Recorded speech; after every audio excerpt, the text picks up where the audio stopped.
Hello, Algebra 2. Tonight's topic is introducing polynomials, and it's day 2 of our Unit 4 notes. And there are two learning targets. The first one is that I can recognize graphs of the following parent functions. And you already know linear and quadratic, and the three new ones are cubic, quartic, and quintic. The second learning target, and this will happen more in class, is a review of all of the domain range intercepts and behavior and increasing and decreasing intervals. And it'll include the same information that you know with these three new functions as well.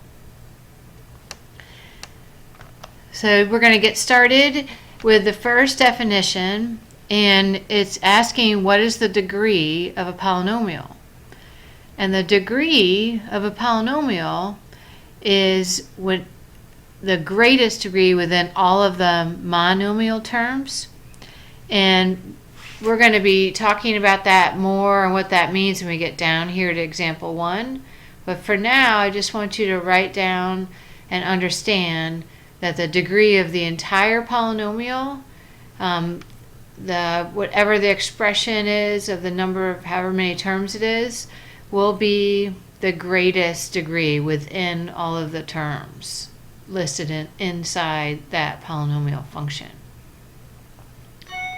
Our second question is, what is the leading coefficient of a polynomial? And that is the number in front of the highest degree term. So remember, a coefficient would be a number in front of a variable, and once you figure out which term has the greatest degree, then you'll be able to find your leading coefficient, and it'll be that number in front of the highest degree term. Okay, now that we have those two definitions down, there's a couple more I want you to know before we start. And the first one is to remember your laws of exponent. When anything to the 0 power, so if y is to the 0 power, that is equal to 1. So remember that in your laws of exponents. And so any variable or any item to the 0 power is equal to 1. The second thing I want you to realize is I'm going to shorten this long word leading coefficient and just call it LC at times to help abbreviate here as we're working through the notes. Okay, so our first example, number 1, we have 5y to the 4th plus 8y minus 7. And they want us to find the degree of the entire polynomial and the leading coefficient. So to do that, we have to find the degree of each term and then look for the biggest or the greatest degree. So first I'm going to look at the first term, 5y to the 4th, and determine that degree. Now a degree of a term, and you'll probably want to write this down, the degree of a term is the exponent of the variable. So the degree, if there's just one variable, it's going to be the exponent of that variable.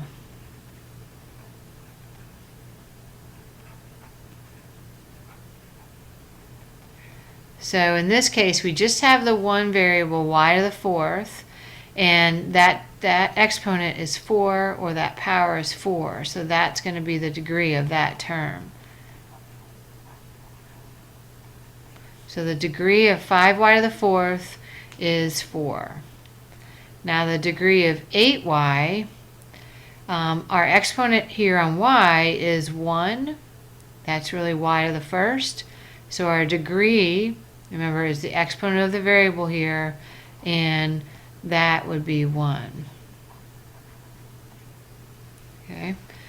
Now, our -7 doesn't have a variable, so That's why I wanted you to realize that you can add a y to the 0 here, because y to the 0 is 1. So 1 times negative 7 is still negative 7, so you haven't changed this at all. And that'll help you realize that the degree here, since there's no variable, the only variable you can add is y to the 0, and the exponent of that variable would be 0. So the degree here would be 0. So this in itself is a rule. Anytime you have a constant, a number without a variable, then the degree is 0. Now, they want us to find the greatest degree to determine the whole degree of the polynomial. So we look at all three of these degrees, and the biggest one would be, that's right, a degree of 4. So our degree of the entire expression, this entire polynomial, would be 4, because that's the biggest degree that we found. Now, once we have that, we can determine the leading coefficient. So remember, the leading coefficient is the number in front of that highest degree term. So we go back to our listing, and the biggest degree is this first one. So our number in front of our variable is 5. So our leading coefficient for number 1 is 5. Okay? Now I want you to go ahead and pause the video and try to do the same thing with number 2. Look at each term and determine the degree, and then bring it back. Okay, when you looked at each term, your first term, 9g squared, that degree would be 2, because our exponent of our variable here is 2. And then for this term, our degree is 3. Our degree for 2g is 1, and our degree of a constant, remember, would be 0. So now we look at each degree here and determine the biggest one to find the degree of the entire polynomial. And the biggest one is 3. So our degree is 3 for our polynomial number 2. And our leading coefficient would be the number in front of that highest degree term. And that would be negative 8 in this case. So our leading coefficient for number 2 is negative 8. Okay, we're going to be talking about that more in class. That's all you need to know for that part of the notes. Go ahead and come down to our table here. And I want you to realize that you're going to classify the degree of a polynomial by its degree, and we can determine the type of function by looking at the degree. Okay, so the first thing to realize in each of these function equations is our a, b, c, d, e, and f, they're all real numbers. They're representing a real number. And a is not equal to 0. So if we look at our first standard form of the equation, f of x equals a, an example might be y equals 3. That might be example of the standard form of the equation. Our degree here, we don't have a variable, it's a constant, so our degree again would be 0, and our type of function would be called a constant. An example of this would be a horizontal line. In this case, the horizontal line of y equals 3. Our second example, our degree here would be 1 because of our variable is x to the 1. And that's our linear function. An example could be y equals 2x plus 3. And that would be a line with a y-intercept of 3 with a positive slope of 2. Our third example here is a parabola. We have a degree of 2. And let's say this parabola is going up here.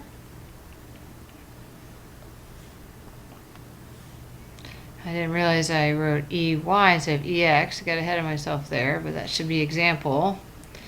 So back to our third example, we have a parabola here, and that would have a degree of 2. Our highest of all of these is a degree of 2, the degree of 1, and degree of 0. So our degree of the entire polynomial is 2, and that's a quadratic, is the type of function. Parabola is just the shape. We would need to write quadratic if they asked for the type of function. Now here our greatest degree is 3, so our degree of our function would be 3. And this would be called a cubic. This is our new, one of our new functions. And one example of a cubic would be where our graph has 2 turns, and our end behavior on the right is going to positive infinity. Second example would be the opposite of that, where end behavior on the right is going to negative infinity. So those are 2 examples of a cubic function. Our fifth example here has a degree of 4. That's our highest exponent, so it's a degree of 4, and that's called a quartic. And we could have several examples of that, and the most common is thinking about a W or an M. And we'll be talking more about quartics. Our last is a quintic, and that has a degree of 5, and our type is quintic.